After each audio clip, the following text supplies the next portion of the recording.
Eu quero falar nessa manhã, quero usar um texto que está em 1 Pedro, capítulo 5, de 1 Pedro. 1 Pedro, fica lá no finalzinho da Bíblia, né? Antes de 1 João, 2 João, vem as cartas do apóstolo Pedro. Essas aqui são cartas do apóstolo Pedro. 1 Pedro, capítulo 5 de 1 Pedro.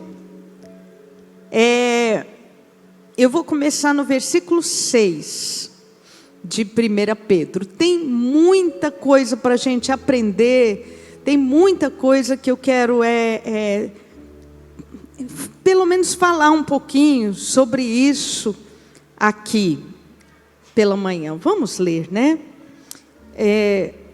1 Pedro, capítulo 5, versículo 6. Antes de começar, deixa eu te falar. Essa carta aqui, eu estava dando uma olhada hoje de manhã. Esta carta foi escrita pelo apóstolo Pedro para os cristãos em Roma. Ele estava escrevendo para os cristãos em Roma. Qual eram as circunstâncias? Nero havia ateado fogo em Roma. Nero era um maluco, não é? Era um líder maluco, um rei maluco. E Nero havia ateado fogo em Roma. Você pode ler isso pesquisando na história, está na história aí da humanidade. E Nero culpou os cristãos pelo incêndio. Nero, querendo acabar com o cristianismo, culpou os cristãos por aquele incêndio em Roma. Então, os cristãos estavam vivendo uma verdadeira perseguição. Eu vou usar a expressão aqui, mas era isso que eles estavam vivendo. Uma verdadeira caça às bruxas, né? Uma perseguição terrível. Os cristãos estavam vivendo nesta época. Então, foi nestas circunstâncias que esta carta foi escrita para animar o coração dos cristãos, para fortalecer a fé daqueles irmãos, para fortalecer a unidade daqueles irmãos, a união daqueles irmãos. Então, de maneira que o Evangelho chegou até nós, século 21, certo? 2021, quem pode louvar a Deus pelo Evangelho ter chegado até nós? Passou por muita perseguição. Tem muito sangue de mártires, não é? E de guerreiros de Deus, que não se deixaram vencer por perseguições, por angústias, por problemas, não é? Para que o Evangelho chegasse até nós. O que me diz também que nós temos uma tremenda missão nesta terra. Você, sentada aí nessa cadeira, você que me assiste aí pela Fonte TV, que ama Jesus, quem ama Jesus? Temos uma tremenda missão. Na nossa geração o Evangelho vai adiante também, amém? Amém? Quem pode dizer amém a isso? Na minha geração o Evangelho vai adiante também, em nome de Jesus. Em nome de Jesus. É como se a peteca estivesse na minha mão agora, não vai cair no chão não. Em nome de Jesus. Quem pode dizer amém a isso? Amém. Essa missão é sua. Essa missão é minha. Então vamos ver aqui o que o apóstolo Pedro está escrevendo aos irmãos em Roma. E começando no versículo 6. Humilhai-vos, portanto, sob a poderosa mão de Deus, para que Ele em tempo oportuno vos exalte, lançando sobre Ele, sobre Deus, toda a vossa ansiedade, porque Ele tem cuidado de vós. Sede sóbrios e vigilantes. O diabo, vosso adversário, anda em derredor, rugindo como leão, procurando a quem possa devorar. Interessante que foi, acho que mais ou menos nessa época, eu estou vendo ali o doutor Cristiano, que entende de história, né, do direito e de Roma, né? Acho que foi mais ou menos nessa época que os cristãos também eram jogados aos leões no Coliseu. Então o apóstolo Pedro ainda escreve aqui: o diabo, vosso adversário, anda em derredor de vós, rugindo como leão, procurando alguém a quem possa devorar. Versículo 9: resisti-lhe firmes na fé. Fala para a pessoa que está do seu lado: resiste na fé. Fala de novo, está do seu lado só gente da família, né? Então fala bem forte aí para a pessoa: resiste na fé. Resisti-lhe firmes na fé, certos de que sofrimentos iguais aos vossos estão se cumprindo na vossa irmandade espalhada pelo mundo. Ora, o Deus de toda graça, que em Cristo vos chamou à sua eterna glória, depois de terdes sofrido por um pouco, Ele mesmo vos há de aperfeiçoar, firmar, fortificar e fundamentar. A Ele seja o domínio pelos séculos dos séculos. Amém. Aleluia. Então, quais são as coisas que eu quero pensar desse texto, para que seja um ânimo para você, neste momento em que estamos vivendo, da história, não é? De uma pandemia terrível, horrorosa, uma pandemia mundial, que mexe conosco, que mexe com a nossa família, que mexe com a nossa estrutura. E eu quero aqui, sem que haja peso para você que me assiste na televisão ou na rede social, não vai aqui uma palavra de crítica ou julgamento ou peso para você. Mas eu quero parabenizar os irmãos que estão aqui hoje presencialmente. Você está de parabéns, porque os temores que você tem não são diferentes dos temores que todo mundo tem. Coragem não é ausência de medo, sabia? Coragem é ir adiante apesar do medo. Medo a gente tem, mas a coragem é exatamente isso. Coragem é uma virtude nobre, não é? É um sentimento, acho que mais do que um sentimento, é uma virtude. Coragem é uma virtude nobre, e todos nós precisamos de coragem para viver. Coragem é ir adiante, apesar do medo. Então todos nós aqui temos os mesmos temores. Todos nós aqui estamos ameaçados pelo mesmo inimigo.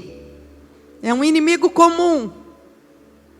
Mas você está aqui hoje de manhã, e eu quero glorificar a Deus pela sua vida aqui, em nome de Jesus. Aleluia. Por isso, vamos dar uma salva de palmas. Amém. Aleluia. Sem peso para você, sem peso nenhum, para você que me assiste pela televisão, eu sei que você tem os seus motivos para estar em casa, não é?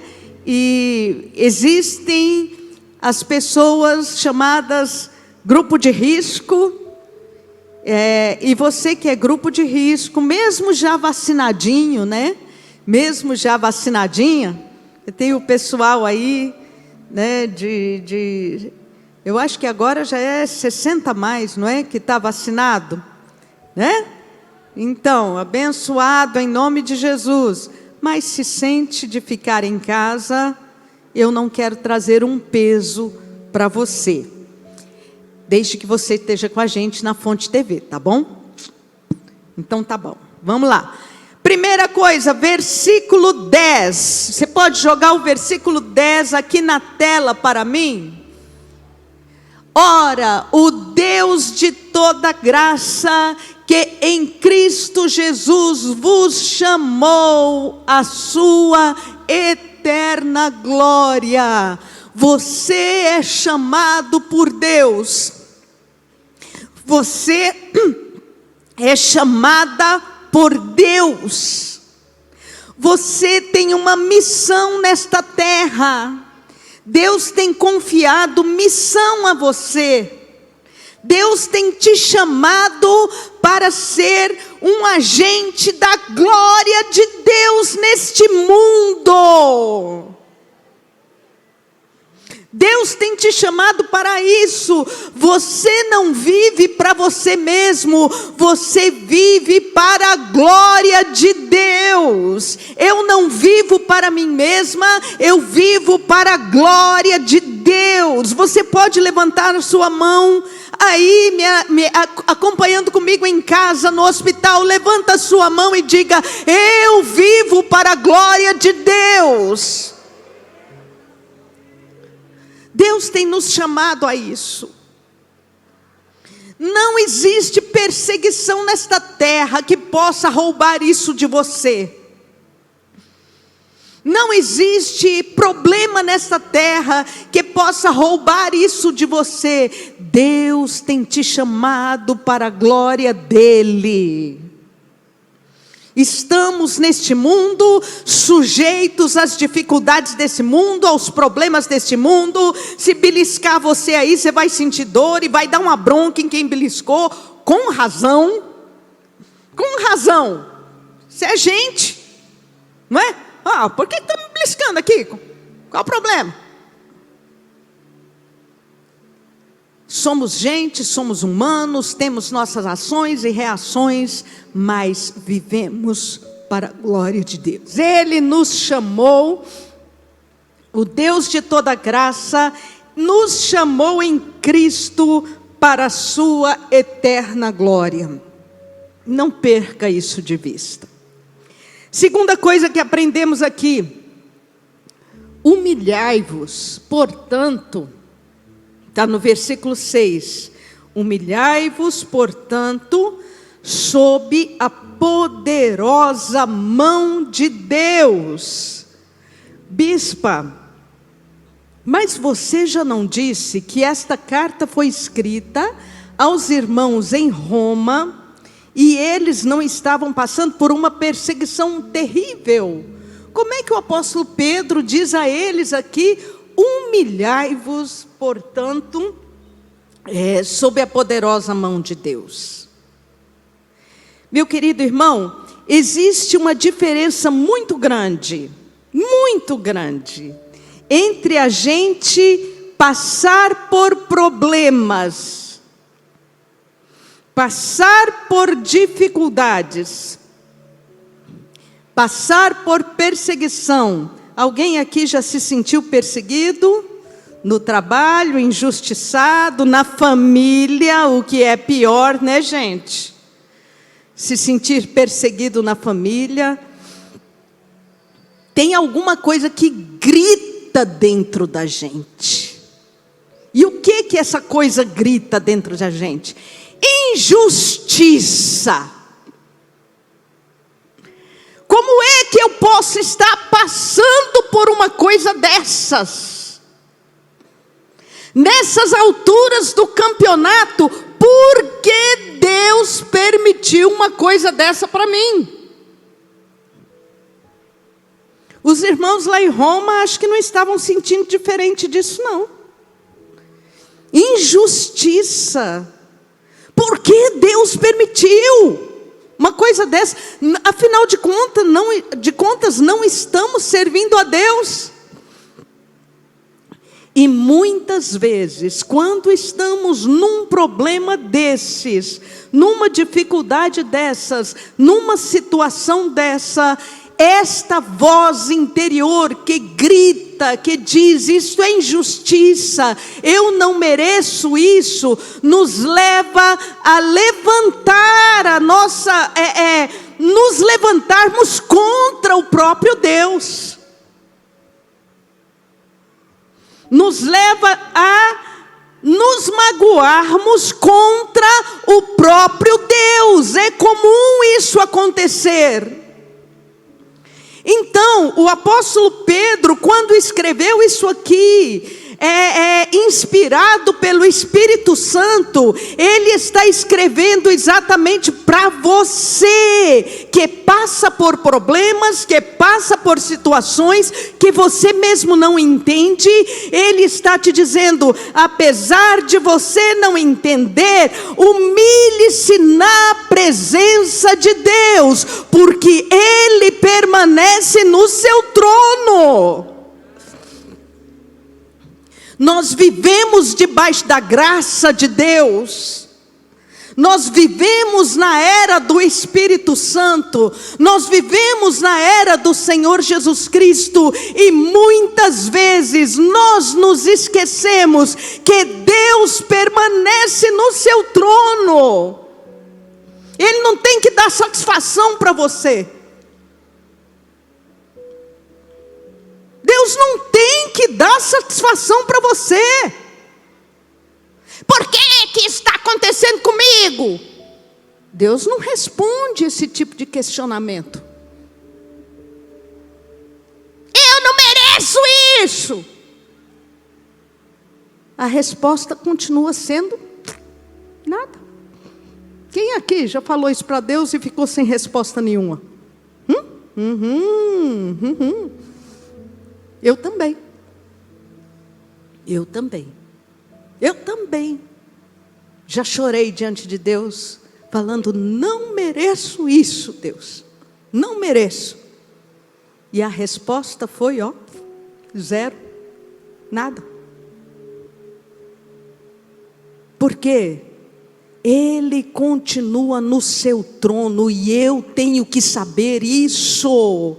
Você tem que saber isso. Deus não deve satisfações a você. Deus não precisa dizer a ninguém, em geração nenhuma, o que faz, por que faz e para que faz. Ele é e acabou. E eu é que preciso de Deus, eu é que preciso me humilhar na presença dEle, eu é que preciso da graça dEle, eu é que preciso chegar para Ele e dizer: olha para mim pela tua santa misericórdia, tem misericórdia de mim, olha para mim. Olha para mim nos teus óculos do sangue de Jesus. Pelo amor de Deus, não olha para mim sem esses óculos, não. Porque se o Senhor olhar para mim sem os óculos do sangue de Jesus, eu não vou subsistir na tua presença. Eu acho que esta é a grande verdade que o povo de Israel, que não aceita ainda o Messias, mas eles estão levantando no mundo novamente a bandeira do temor a Deus, a Yahvé, a Adonai, temor a Deus. Ele é. E nós precisamos aprender isso. Portanto, numa tremenda perseguição, como a que os cristãos sofreram em Roma, lançados aos leões, injustiçados historicamente, o apóstolo Pedro, inspirado pelo Espírito Santo, ainda diz: humilhai-vos sob a poderosa mão de Deus. Você pode levantar a sua mão e dizer comigo assim: Senhor, me ajuda a manter o meu coração humilde na Tua presença.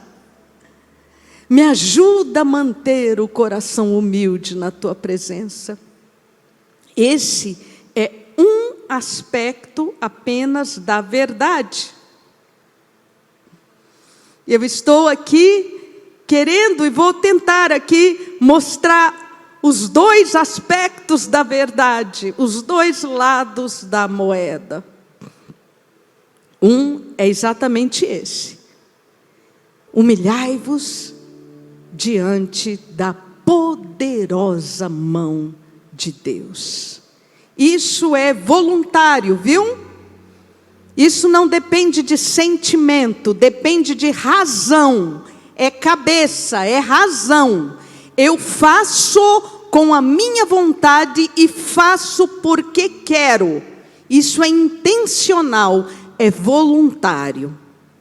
Bom, versículo 7, agora é o outro aspecto da verdade. Joga o versículo 7 na tela para mim, por favor. Lançando sobre ele toda a vossa ansiedade, porque ele tem cuidado de vós. Jogando, a palavra lançar é isso aí mesmo, no hebraico, no grego, é a ideia de alguém, eu não vou pegar porque os dois copos estão aqui abertos, mas alguém que pega uma coisa e faz isso, ó, e joga. Ou tem o sentido também, tem o sentido de jogar, ou alguém que pega alguma coisa e coloca em cima de um outro lugar. Essa expressão lançando tem esse sentido. Pegar, eu estou falando dos originais, não é? Pegar e jogar, foi muito bem traduzida para o português. Jogando sobre ele toda a vossa ansiedade, porque ele se interessa por você. Ele tem cuidado, quer dizer, Deus tem preocupações a seu respeito. Deus se interessa. Você que me assiste aí do hospital, sabe, machucado, furado aí, né? Furado, tem gente que está com as mãos inchadas, de tanto que furou, para tirar sangue, para pôr soro, para pôr não sei o quê. Você que me escuta na UTI, que não tem nem forças para levantar os olhos, me escuta aqui. Deus tem preocupações a seu respeito. Deus se interessa pela sua dor, Deus se interessa pelo seu sofrimento. Lançando sobre ele toda a vossa ansiedade. E aí eu quero te perguntar, o que você entende quando eu falo de ansiedade?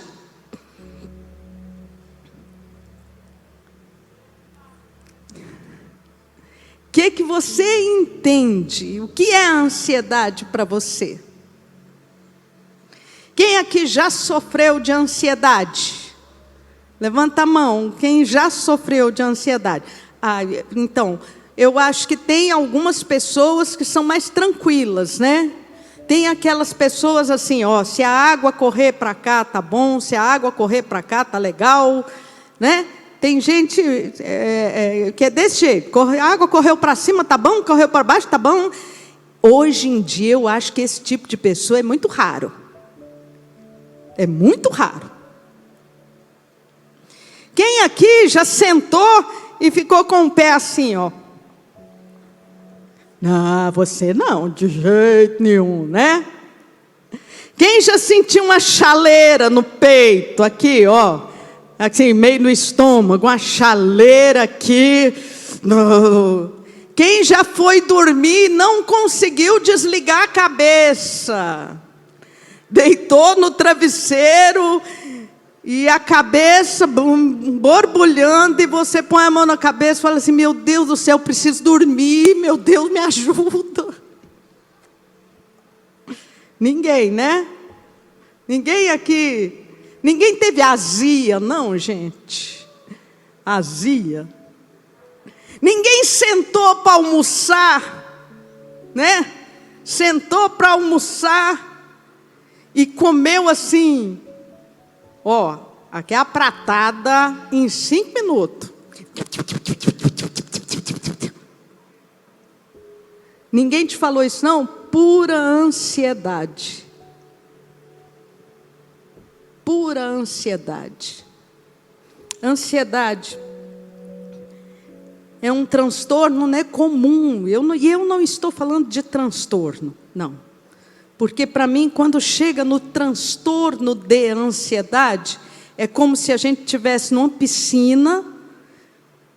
Você está numa piscina, a água está por aqui, mas você tem um pé no chão ainda, né? No chão da piscina. Mas você vai escorregando, afundando, escorregando, afundando. Imagina que você não sabe nadar e chega uma hora que você perdeu o pé da piscina.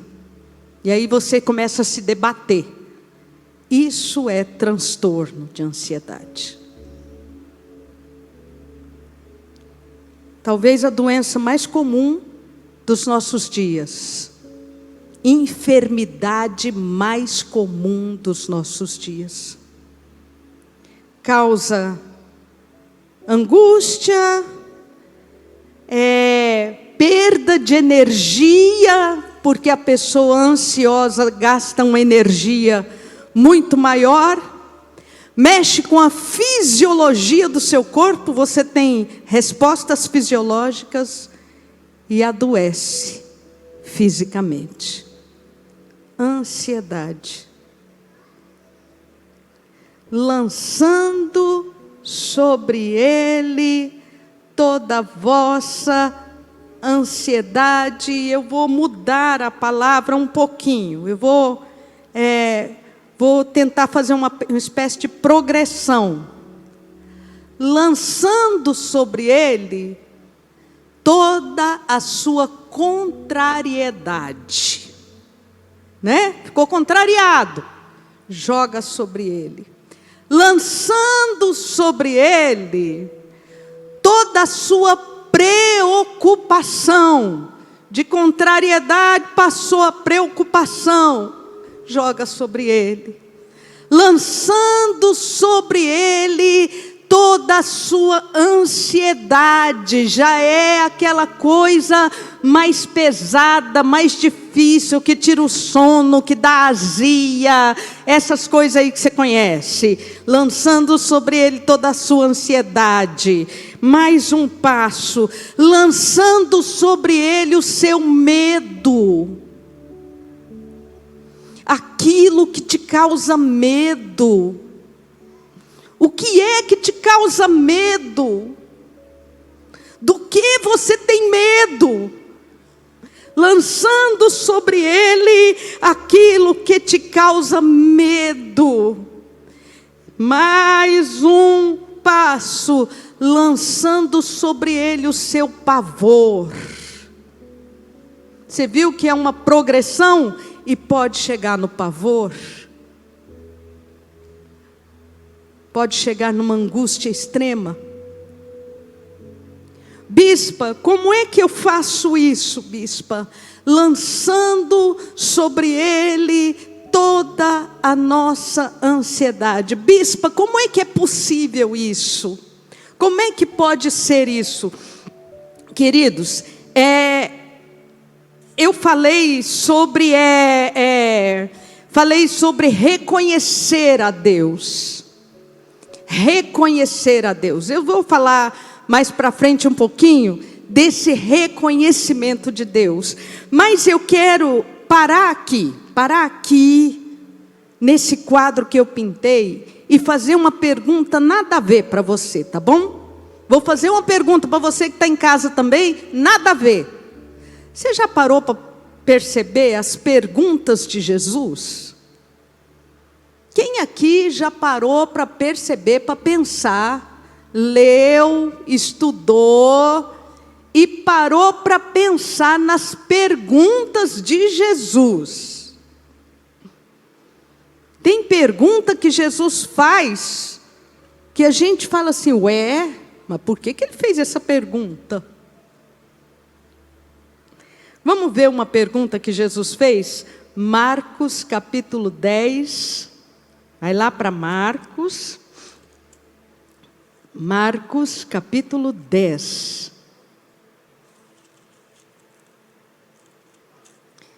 Marcos capítulo 10, versículo 51. Eu quero começar a ler no versículo 46. Marcos 10, 46. Não vou demorar muito mais. E foram para Jericó, e quando ele saía de Jericó, juntamente com seus discípulos, numerosa multidão, Bartimeu, o cego, mendigo, filho de Timeu, estava sentado à beira do caminho, e ouvindo que era Jesus o Nazareno, pôs-se a clamar, Jesus, filho de Davi, tem misericórdia de mim. Essa expressão aqui, ó, Jesus, filho de Davi, em outras palavras é, Jesus, o Messias prometido de Israel.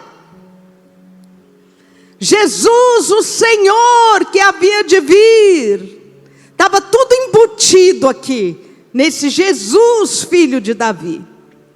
Jesus, filho de Davi, tem compaixão de mim. Jesus, isso aí ele gritou. Versículo 48, e muitos o repreendiam para que se calasse, mas ele cada vez gritava mais, Jesus, filho de Davi, tem misericórdia de mim. Lembra do que eu falei? Sujeitai-vos, portanto, a Deus, reconhecei a Deus, humilhai-vos na presença de Deus. Você precisa de alguma coisa de Deus, e mesmo que você não precise, Ele permanece do seu trono, Ele continua sendo Deus. Jesus, filho de Davi, tem misericórdia de mim. Só o Senhor pode me dar uma solução.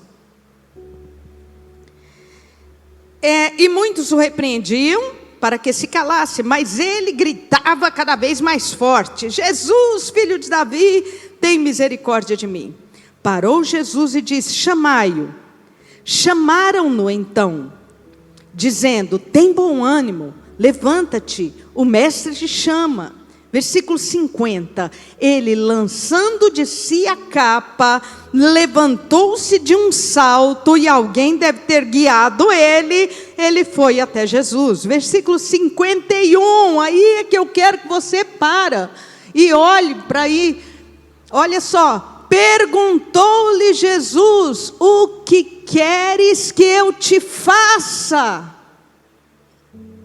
Essa daqui é uma pergunta.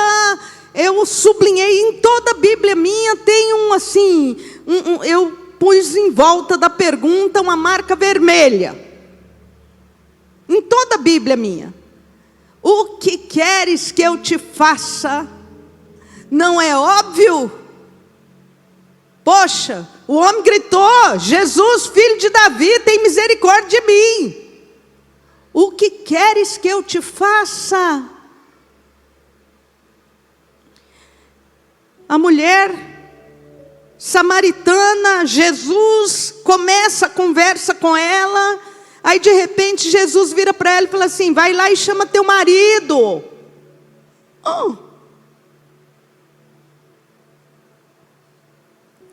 Jesus perguntou para Jesus perguntou para Tiago e João, a mesma pergunta, olha só, versículo 35 e 36 do mesmo capítulo aí onde você está.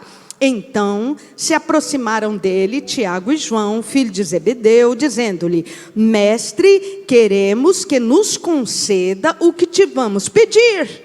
Jesus virou para eles e falou, o que vocês querem que eu te faça?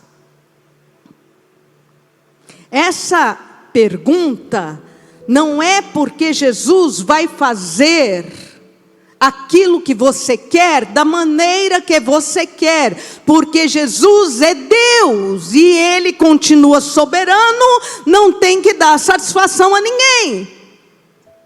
Você sabe o que quer dizer estas perguntas de Jesus?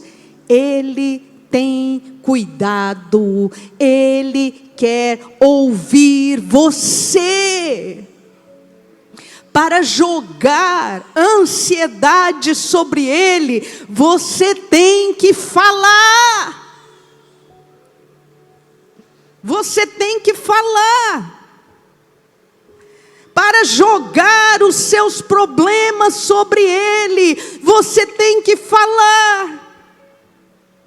Eu sei, ainda que a ciência diga, existem problemas para os quais não tem cura, eu sei que tudo é possível ao que crê. Portanto, Deus pode te livrar do seu pavor, Deus pode te livrar do seu medo, Deus pode te livrar da sua ansiedade excessiva, Deus pode te livrar da sua angústia, Deus pode trazer cura para você.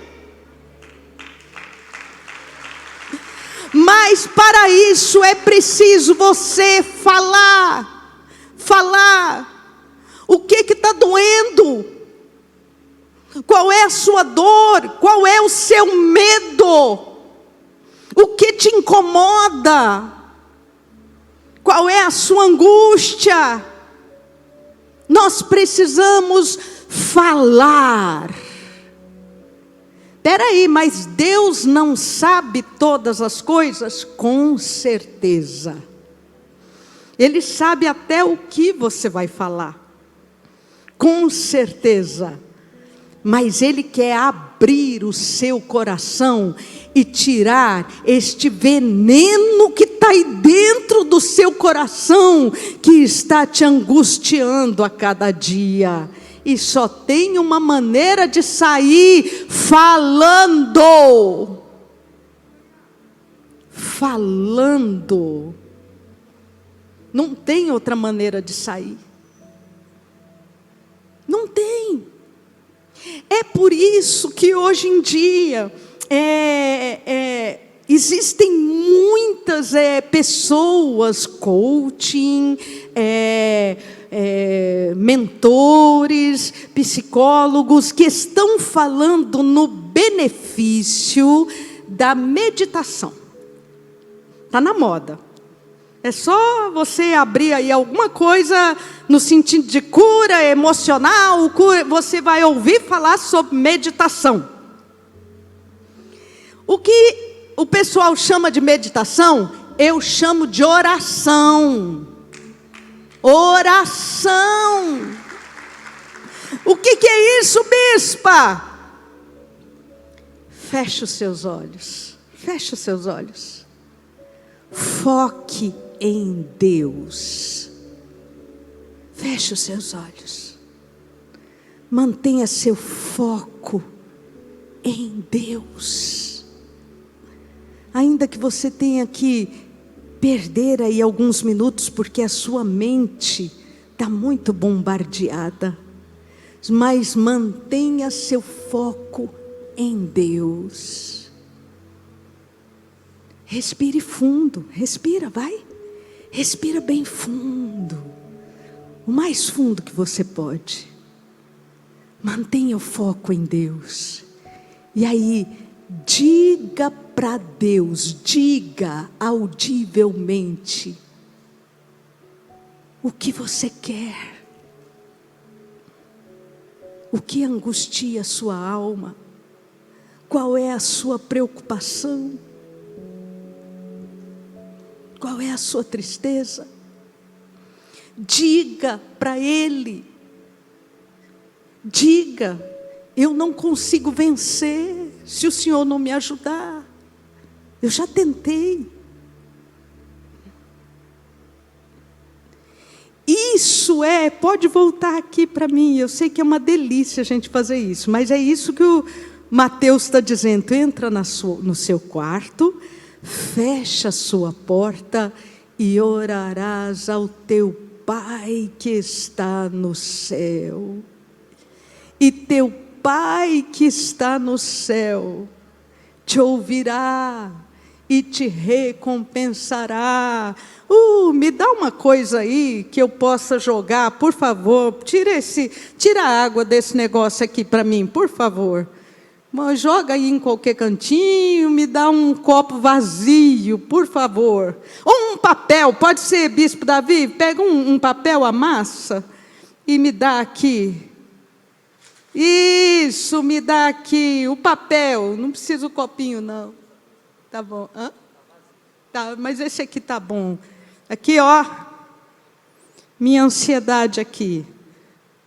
Fico morta de medo de pensar em alguém da minha família pegar essa porcaria dessa Covid-19. Está debaixo do meu pé, em nome de Jesus. Medo, ansiedade. Senhor, toma, eu não quero saber disso para cima de mim, não. Toma, não aguento mais isso. Quem me escuta orar pensa que eu sou doida. Cadê? Eu tenho meus vizinhos lá em casa. Meus vizinhos são gente de Deus, fonte da vida. O Gelson e a Laci. Beijo se estão me assistindo. Eles devem achar que eu sou doida, porque eu entro no quarto e eu oro alto.